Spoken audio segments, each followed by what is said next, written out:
Avez-vous déjà remarqué à quel point certaines personnes semblent avoir un don naturel? Ils arrivent n'importe où pour la première fois et sont accueillis comme de vieux amis. En seulement quelques minutes de conversation, ils laissent une marque profonde et positive sur les gens qui les entourent. Ce qui semble être de la magie est en réalité de la science pure. Ces personnes ont une capacité particulière à créer des liens authentiques et significatifs en peu de temps. Mais ne vous y trompez pas, ce n'est pas le résultat d'un talent inné réservé à quelques-uns. Il existe une méthode éprouvée pour créer des connexions profondes en moins de 90 secondes. Ce n'est pas du charme, ce n'est pas de la chance. C'est une compétence qui peut être apprise et maîtrisée par toute personne désireuse de se consacrer à son développement interpersonnel. Cette technique est connue sous le nom de rapport, l'art de créer un rapport instantané avec d'autres personnes.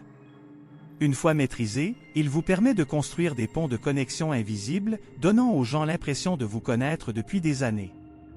Rapport est plus qu'une simple stratégie de communication, c'est un moyen d'établir la confiance, la compréhension mutuelle et l'empathie dans toute interaction humaine. Pourquoi le rapport est-il si puissant? Parce que 95% de nos décisions sont émotionnelles. Même si nous aimons penser que nous sommes des êtres rationnels, la vérité est que nos émotions jouent un rôle fondamental dans la façon dont nous percevons le monde et interagissons avec les autres. Quand on sait créer du lien, on ouvre des portes que les CV n'ouvrent pas, on crée des opportunités que les qualifications techniques seules ne créent pas. Dans un monde de plus en plus connecté mais paradoxalement plus isolé, la capacité d'établir un véritable lien avec les autres constitue un différenciateur important. Explorons maintenant les 5 techniques relationnelles fondamentales scientifiquement prouvées que vous pouvez commencer à appliquer immédiatement dans votre vie. Première technique, le pouvoir du nom. Le son le plus doux pour chacun est son propre nom. Ce n'est pas seulement un slogan, c'est une vérité soutenue par la psychologie. Nous sommes naturellement égocentriques, c'est un trait évolutif qui nous a amenés ici. Utiliser le nom de quelqu'un dans une conversation signale la reconnaissance et le respect. Cela signifie « vous êtes unique, vous comptez ». Dans les études en neurosciences, il a été observé que lorsque les gens entendent leur propre nom, il se produit une activation significative dans des zones spécifiques du cerveau associées à l'identité et au concept de soi. Cela signifie que l'utilisation du nom d'une personne crée un lien direct avec l'essence même de sa personnalité. Comment appliquer efficacement cette technique? Apprenez et mémorisez rapidement les noms. Lorsque vous êtes présenté à quelqu'un, soyez attentif et répétez le nom immédiatement. Par exemple, enchanté de vous rencontrer, Anna. Utilisez le nom pendant la conversation, intercalez naturellement le nom de la personne tout au long de l'interaction. Évitez une utilisation excessive, qui peut sembler forcée. Trouvez un équilibre. Prononcez correctement. Si vous avez des questions sur la prononciation, n'hésitez pas à demander à la personne de répéter. Se soucier de trouver le bon nom montre du respect. Associez le nom à quelque chose de familier, créez des associations mentales pour faciliter la mémorisation. Par exemple, associez le nom « Pedro » à un ami du même nom. Avantage de cette technique: augmente l'attention de la personne. En entendant votre nom, la personne devient plus réceptive à la conversation. Crée un sentiment d'appréciation, elle se sent reconnue et importante, renforçant ainsi la connexion. Facilite le rappel futur, la mémorisation des noms est une compétence précieuse dans le réseautage et les relations professionnelles. Deuxième technique, la connexion visuelle. Le look est le pont le plus direct vers la confiance. Des études en psychologie sociale démontrent qu'un contact visuel adéquat est essentiel pour transmettre la sincérité et l'intérêt. Lorsque nous évitons le contact visuel, nous pouvons être perçus comme moins dignes de confiance, moins convaincants et moins présents. La technique spécifique pour un contact visuel confortable.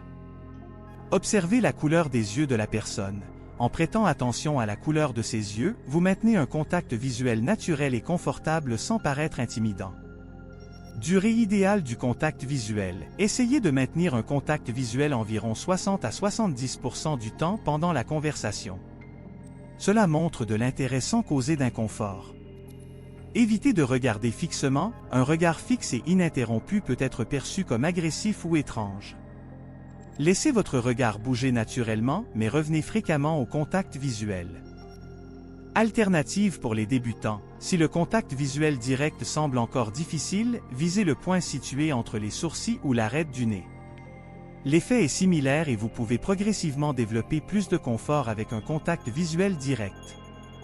Pourquoi cela fonctionne? Transmet de l'attention et du respect, la personne sent que vous êtes vraiment présent dans la conversation. Aide à lire les signaux non-verbaux. Le contact visuel permet de capturer les nuances émotionnelles, telles que l'intérêt, l'enthousiasme ou l'inquiétude. Renforce la communication émotionnelle, de nombreux sentiments sont transmis par les yeux, en complément des mots. Troisième technique, le sourire stratégique. Un sourire authentique est une clé universelle. Il fonctionne dans n'importe quelle culture et dans n'importe quel contexte. Le sourire est une forme puissante de communication non verbale qui peut instantanément créer une ambiance positive lors d'une interaction. Qu'est-ce que le sourire Duchenne? Caractéristique, le sourire de Duchenne sollicite non seulement les muscles autour de la bouche, mais aussi les muscles autour des yeux, appelés muscles orbiculaires. Authenticité, ce type de sourire est perçu comme authentique, car il est difficile de le simuler consciemment. Comment appliquer cette technique? Pensez à quelque chose de positif avant d'interagir, cela contribue à provoquer un sourire naturel. Entraînez-vous à sourire avec vos yeux. Devant le miroir, remarquez la différence entre un sourire avec juste votre bouche et celui qui implique vos yeux. Soyez en accord avec la situation, un sourire adapté au contexte démontre une sensibilité sociale.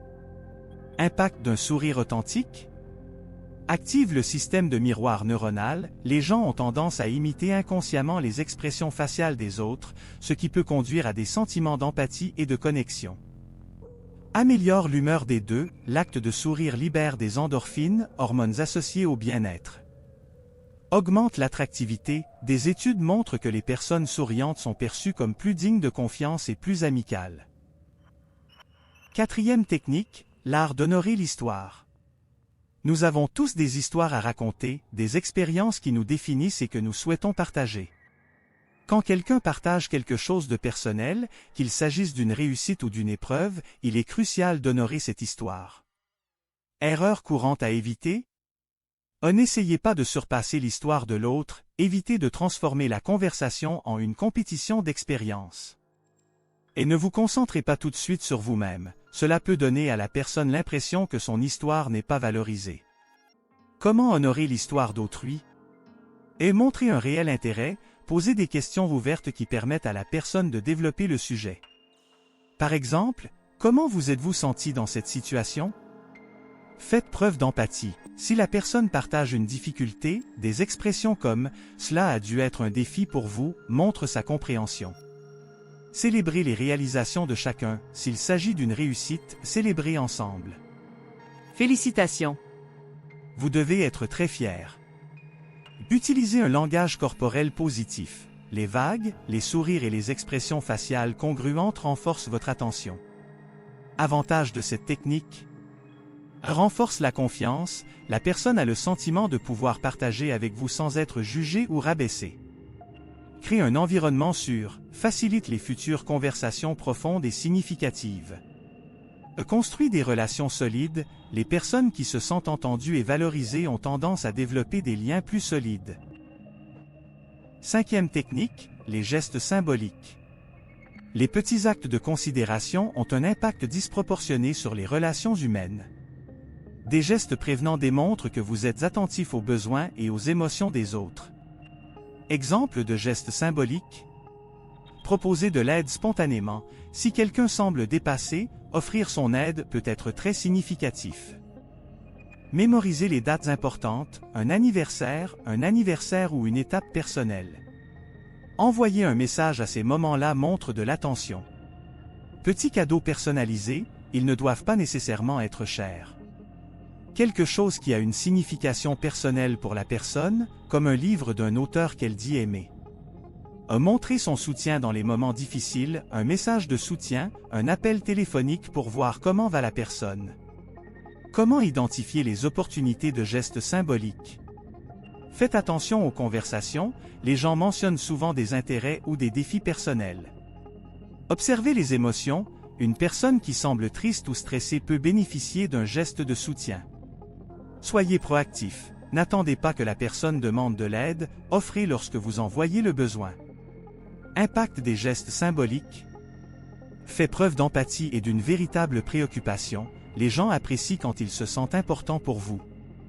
Renforce les liens émotionnels, ces gestes créent des souvenirs positifs associés à vous. Vous différencie des autres. Dans un monde où beaucoup ne se concentrent que sur eux-mêmes, la considération des autres est un différenciateur.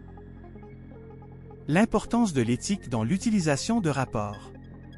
Il est essentiel de souligner que les relations doivent être utilisées avec intégrité et éthique. Il ne s'agit pas d'un outil pour manipuler ou exploiter les gens, mais plutôt pour établir de véritables liens qui profitent à toutes les personnes impliquées. Principe d'éthique à respecter. Sincérité. Soyez authentique dans vos interactions. Les gens peuvent généralement savoir quand quelqu'un est faux. Respect. Respecter les limites personnelles et culturelles des autres.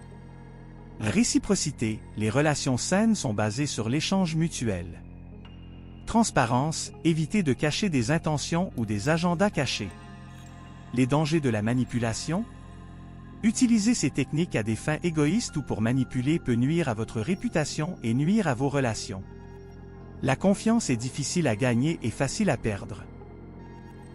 Appliquer rapport dans différents contextes. 1. Environnement professionnel. Réseautage. Lorsque vous rencontrez de nouvelles personnes lors d'événements, utilisez les relations pour créer des liens qui peuvent mener à de futures opportunités. Réunion d'affaires, établir des relations avec des clients ou des collègues peut faciliter les négociations et les collaborations. Leadership. Les dirigeants qui pratiquent les relations ont tendance à avoir des équipes plus engagées et productives. 2. Vie personnelle. Relations familiales, renforcez les liens avec les membres de la famille en montrant un véritable intérêt pour leur vie. Amitié, construisez des amitiés solides basées sur la compréhension et le soutien mutuel. 3. Situations sociales. Nouveau groupe, lorsque vous rejoignez un nouveau groupe social, rapport vous aide à vous intégrer plus rapidement. Conflit, peut être utilisé pour désamorcer des situations tendues, favorisant le dialogue et la compréhension. Développer les compétences relationnelles. Comme toute compétence, le rapport s'améliore avec une pratique consciente. Voici quelques conseils pour développer et améliorer cette compétence. Auto-évaluation, réfléchissez à vos interactions passées. Où avez-vous pu manquer des occasions d'établir des relations?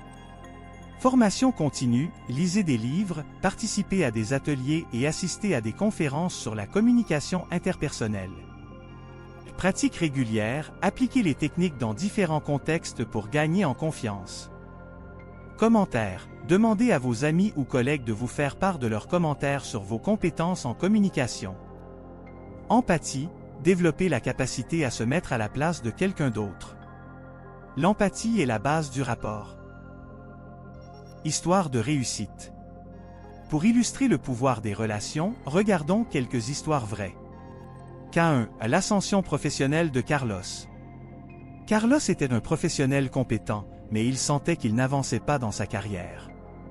Il a décidé d'investir dans ses compétences sociales et a commencé à appliquer des techniques relationnelles. Lors des réunions, il a commencé à utiliser les noms de ses collègues, à établir un contact visuel approprié et à montrer un véritable intérêt pour les idées des autres. Très vite, il s'est rendu compte qu'il était davantage écouté et valorisé. Il a été promu chef d'équipe et attribue une grande partie de ce succès à sa capacité à créer des liens significatifs. K2. La transformation sociale d'Anna. Anna s'est toujours considérée comme timide et avait du mal à se faire de nouveaux amis. Au fur et à mesure qu'il apprenait les relations, il a commencé à pratiquer le sourire authentique et à honorer les histoires des personnes qu'il rencontrait. Participation à des groupes d'intérêt communs et application des techniques apprises. Petit à petit, il élargit son cercle social et noue de profondes amitiés. Elle se sentait plus confiante et épanouie dans sa vie personnelle. L'impact du rapport sur la société. Dans un monde où la communication passe de plus en plus par les écrans et les appareils, les compétences relationnelles sont plus précieuses que jamais. Rapport profite non seulement aux individus, mais contribue également à une société plus connectée et empathique. Avantages sociaux. Réduction des conflits. la compréhension mutuelle réduit les malentendus et les tensions. Collaboration améliorée, les personnes connectées travaillent mieux ensemble, innovent davantage et obtiennent des résultats supérieurs. Bien-être collectif, des relations saines favorisent la santé mentale et la satisfaction générale. Rapport est probablement l'outil le plus puissant de la communication humaine. La maîtrise de ces 5 techniques peut transformer profondément la façon dont les gens vous réagissent. Il ne s'agit pas de magie ou de talent inné, mais de compétences qui peuvent être apprises et améliorées. Souviens-toi? Utiliser le pouvoir du non pour reconnaître et valoriser les personnes. Établir une connexion visuelle pour transmettre la confiance et la présence. Souriez sincèrement pour créer une atmosphère positive et accueillante. Honorer les histoires des autres en faisant preuve d'empathie et de respect. Effectuer des gestes symboliques qui montrent de la considération et de l'attention. Lorsque vous pratiquez ces techniques consciemment, elles deviendront naturelles. Non seulement vous améliorerez vos interactions, mais vous enrichirez également votre propre vie en établissant des relations significatives.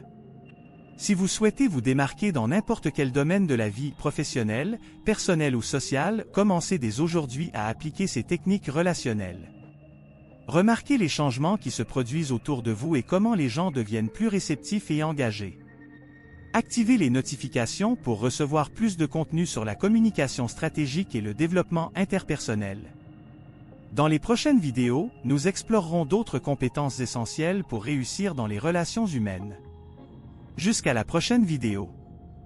N'oubliez pas, la clé pour influencer le monde qui vous entoure est la façon dont vous vous connectez avec les gens.